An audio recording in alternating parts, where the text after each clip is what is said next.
पङ्कजम् ज्ञानयज्ञसूत्रमिन्दुशेखरम् कृपाकरम् नारदादियोगिवृन्दवन्दितम् दिगम्बरम् काशिकापुराधिनाथकालभैरवम् भजे भानुकोटिभास्वरम् भवाब्धितारकम् परम् नीलकण्ठमीप्सितार्थदायकम् त्रिलोचनम् कालकालमम्बुजाक्षमक्षशूलमक्षरम् काशिकापुराधिनाथकालभैरवम् भजे शूलटङ्कपाशदण्डपाणिमादिकारणम् श्यामकायमादिदेवमक्षरम् निरामयम् भीमविक्रमः प्रभुम् विचित्रताण्डव प्रियम् काशिकापुराधिनाथकालभैरवम् भजे मुक्तिमुक्तिदायकम् प्रशस्तचारुविग्रहम् भक्तवत्सलम् स्थितम् समस्तलोकविग्रहम् निरिक्मरन्मनोज्ञहेम किङ्किणीलसत्कटिम्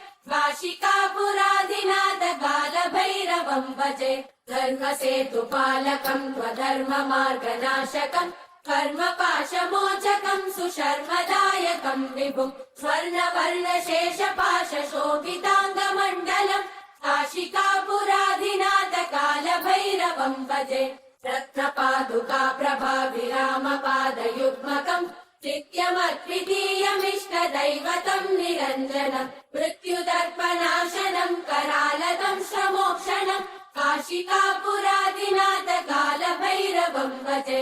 अट्टहास भिन्न पद्मजाण्डकोश सन्तति दृष्टिपातनष्टपापजालमुग्रशासनम् अष्टसिद्धिदायकम् कपालमालिकन्दरम् काशिकापुराधिनाथकालभैरवम् भजे भूतसङ्गनायकम् विशालकीर्तिदायकम् काशीवासलोकपुण्यपापशोधकम् विभुम् नीतिमार्गकोविदम् पुरातनम् जगत्पतिम् काशिकापुराधिनाथकालभैरवम् भजे कालभैरवाष्टकम् पठन्ति ये मनोहरम् ज्ञानमुक्तिसाधनम् विचित्रपुण्यवर्धनम् शोकमोहदैन्यलोभकोपतापनाशनम् ते प्रयान्ति कालभैरवाङ्घ्रिसन्निधिम् ध्रुवम् काशिकापुराधिनाथकालभैरवम् भजे काशिकापुराधिनाथकालभैरवम् भजे कालभैरवम् भजे कालभैरवम् भजे।